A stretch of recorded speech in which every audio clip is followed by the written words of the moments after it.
Por eso la reforma educativa tiende más a lo laboral que a lo educativo. Hace mucha falta, es necesaria una reforma educativa, pero que sea hecha por el magisterio, principalmente, y por todos los involucrados en la educación, intelectuales, profesionistas, padres de familia, constructores de escuelas, proveedores, implementos para la educación.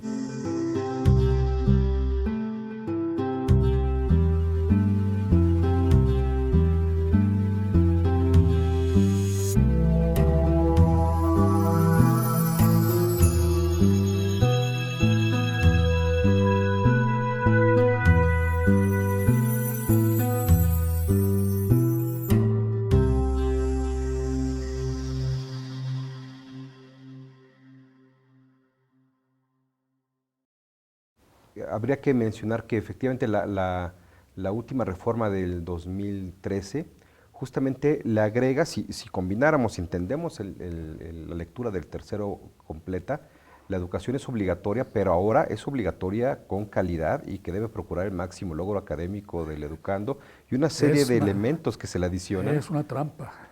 Bueno, es que justamente una serie de elementos que se adicionan que es lo que usted señala. Hay que ver esa modificación hacia dónde va la reforma, no solamente en términos de las características de los profesores, que sí viene, ¿no? Pero me parece que eso no es suficiente para darle un contenido amplio a lo que está escrito en esta última reforma.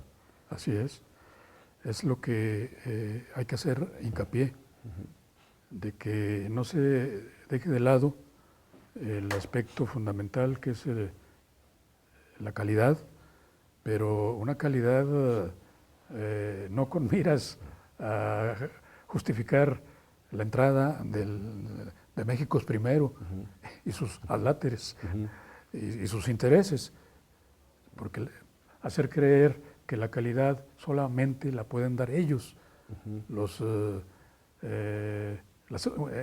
escuelas privadas, las universidades privadas, los empresarios involucrados 100% en la educación. La calidad siempre la ha dado el Estado.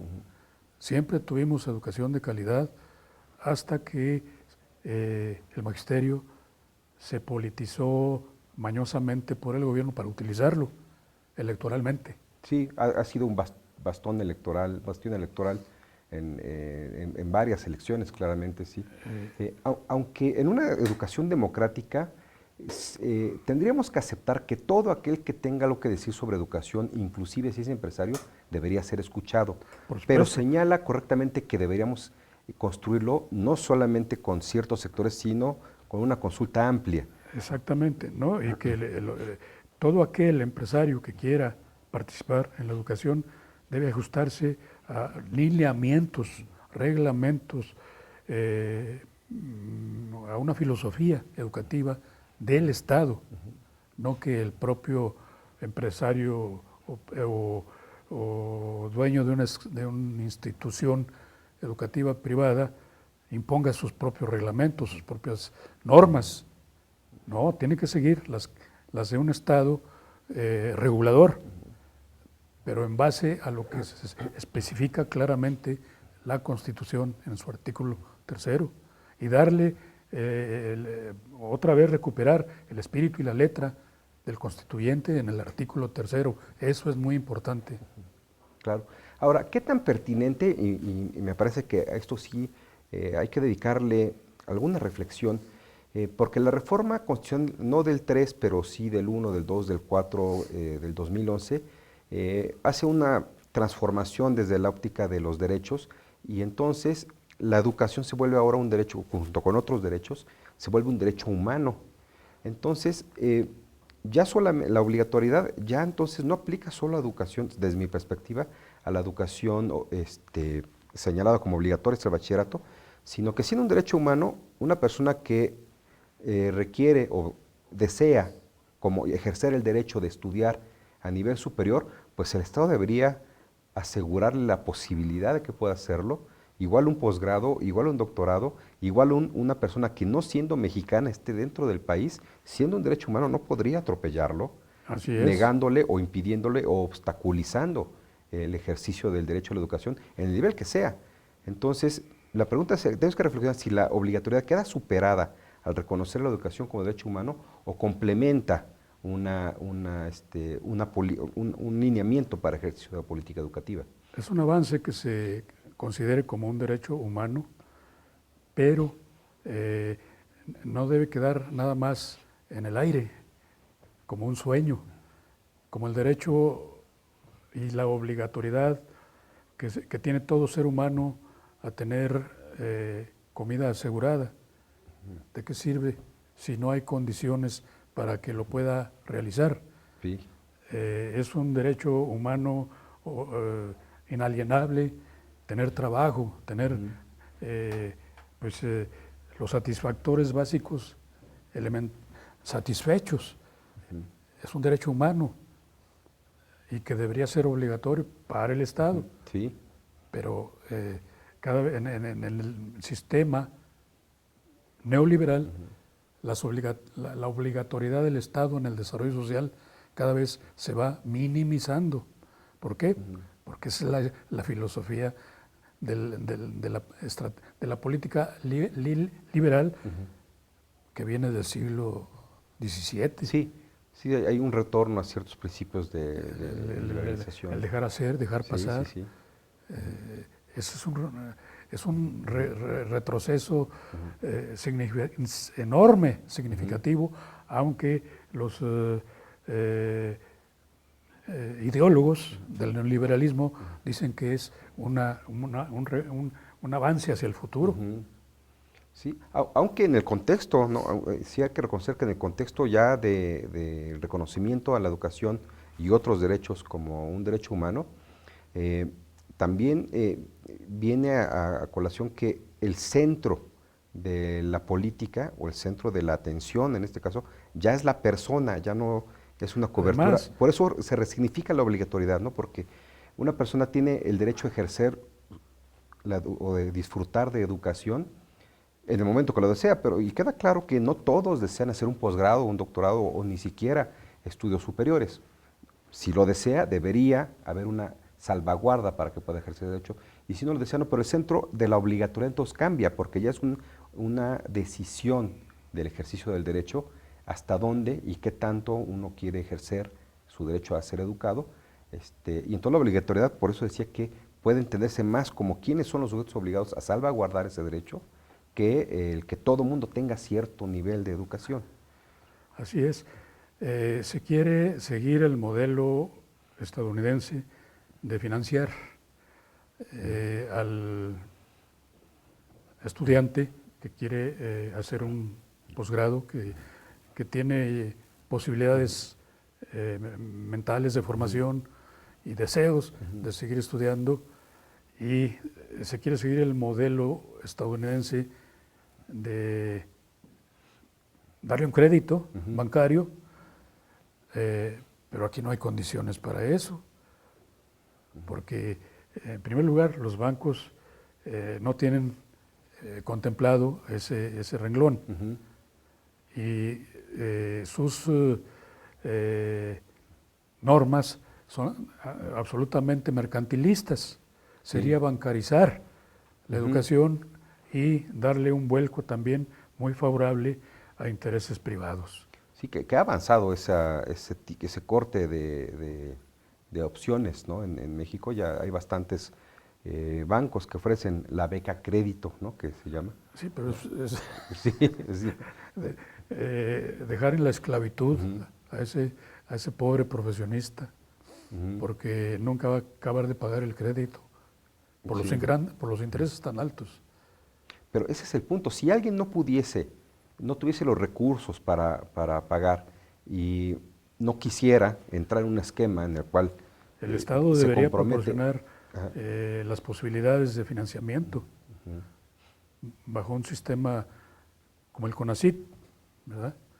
Que cada vez se ha ido construyendo más y más. Sí, pues le van a recortar. En sus inicios fue muy bueno el CONACYT, como el CONALEP también. para crear técnicos medios, que ellos ya solos, una vez trabajando, podían seguir estudiando si lo consideraban necesario y prudente. Pero las condiciones del país en este momento son adversas a la obligatoriedad y a la gratuidad. Son totalmente adversas y eso es muy lamentable. Tendrán que cambiar las cosas porque la situación del país no puede seguir bajo un esquema que en el mundo está en bancarrota, a pesar de que Donald Trump quiera darle nuevo impulso. Pues vamos a ver a dónde llega al neoliberalismo. Ese nuevo impulso. Pero estamos viendo que el nuevo orden mundial que propugnan los super grandes intereses transnacionales hegemónicos con un fin de dominación de las economías emergentes sobre todo, está encontrando muchos obstáculos dentro de sus propios países, porque los están empobreciendo también. De ahí los problemas que hay en Europa en este momento y en el propio Estados Unidos. Por eso gana Trump.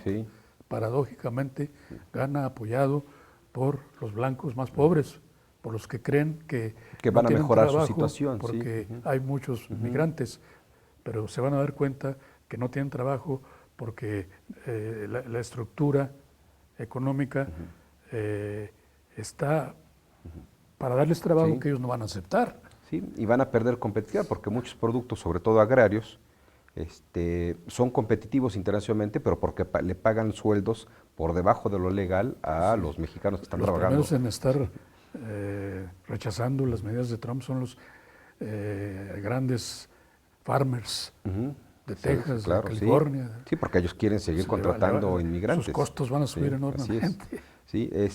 Claro. Ahora, de esto que está comentando del efecto Trump, digamos, vamos a llamarle así, ¿no? Si es que, porque es una realidad que vamos muy probablemente a empezar a ver muchos mexicanos de retorno. Y ese va a ser un reto en el corto plazo para la obligatoriedad también en México, porque vamos a tener aquí muchachos que ya tienen ciertos niveles de estudios en Estados Unidos, pero que administrativamente en México de repente es un problema el ubicarlos, por ejemplo, en el bachillerato, cuando su certificado de, digamos, de primero o segundo año de bachillerato estudios allá no puede ser legalizado acá y este tipo de problemas. Y sin embargo, el Estado tendría la obligación de otorgarles la educación obligatoria desde el nivel que se incorporan, ¿no? Es un reto para la Secretaría de Educación, pero para el plantel industrial de México. Es una magnífica oportunidad, por otro lado, para recomponer muchas cosas. Primero, para obligar a la iniciativa privada a que invierta, no con dinero del propio Estado, sino que saque de sus bolsillos, que traiga recursos que tienen guardados en Panamá y en otros paraísos fiscales para invertir en el país, porque va a ser en beneficio de ellos mismos también.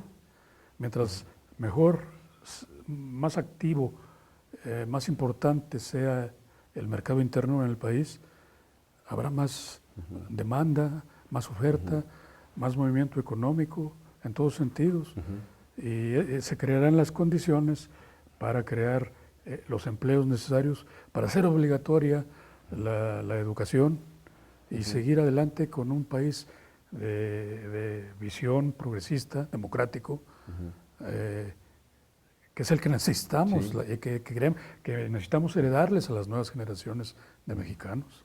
Ahora, en el contexto de los derechos humanos, y pensando en lo mismo, la obligatoriedad aplica para aquellos extranjeros que vienen de Sudamérica y que se quedan atorados en México o que los regresan por una política antiinmigrantes y se quedan en México tratando de alcanzar este estatus norteamericano. Aún sin obligatoriedad, en el pasado venían muchísimos sudamericanos, centroamericanos, a estudiar a México, y aquí se quedaban muchos de ellos, porque había oportunidades de amplio desarrollo social, cultural, académico, que no tenían en sus países, sobre todo los centroamericanos. Eso sin la obligatoriedad, como como una necesidad humana, como algo que es propio de los derechos humanos derivados de la Constitución de la República de 1917.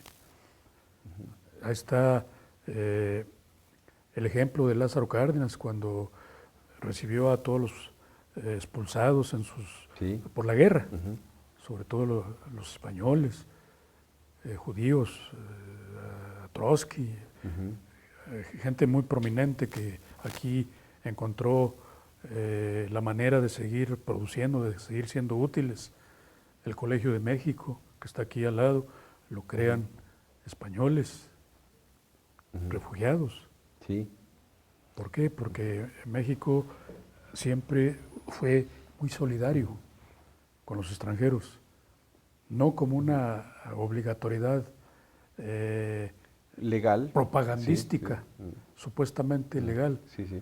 sino como una solidaridad, una respuesta solidaria a los pueblos con sufrimientos.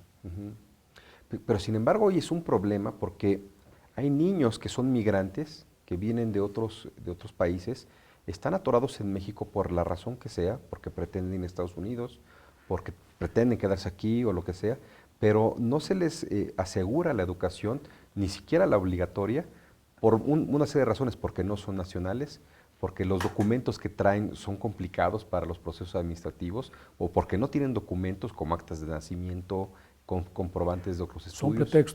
Son ¿Sí? pretextos de las autoridades para no responsabilizarse de esos niños, porque quieren entregarle lo mayor que se pueda, la mayor parte, al sector privado. Y el sector privado no quiere responsabilizarse de niños extranjeros. Pero antes, en el régimen de la Revolución Mexicana, cualquier niño extranjero tenía derecho a estudiar. Claro. Porque ahora no, por esa razón, por el cambio estructural. Sí, pero antes se les incorporaba, claro, era una voluntad política más que legal, porque antes se les incorporaba por un régimen de excepción con ciertos acuerdos presidenciales. Sí, así es. Y justamente a veces, no habiendo cierta voluntad, pero debería ser una forma ya más legalizada, ¿no? Debería encontrar las salidas el sistema educativo para resolver este tipo de problemas, más aún si queremos ser... Eso sería parte de una reforma educativa. Así es, sí. Bien fundamentada, integrada, integral, que vea todos los problemas de la educación, pero de la educación, no laborales. Sí. No de otro tipo. Es que se ha centrado en eso tiene razón, y por eso señalaba que en el texto constitucional en la reforma dice muchas cosas que sin embargo no se han estado introduciendo. Bien, pues tengo la percepción de que tenemos el tiempo encima. Muy bien. Pues no nos queda más que agradecerle su presencia en esta casa de estudios. Ojalá no sea la última vez, tenga las puertas abiertas para poder... Me ha dado mucho gusto estar aquí con ustedes introducirlo y hablar aquí. con entera libertad, sin ninguna cortapisa. Y pues me da mucho gusto encontrar que hay instituciones todavía con el carácter del viejo México que quieren hacernos desaparecer, pero que no lo permitiremos porque es el que nos va a abrir las puertas de un futuro para nuestros hijos, un futuro mejor para Seguramente. nuestros hijos. Bueno, esperemos. Pues muchas gracias. Bueno, pues gracias a todos. Agradecemos su preferencia y pues esperemos que hayan disfrutado esta conversación y que sigan viendo las siguientes cápsulas. Muchas gracias.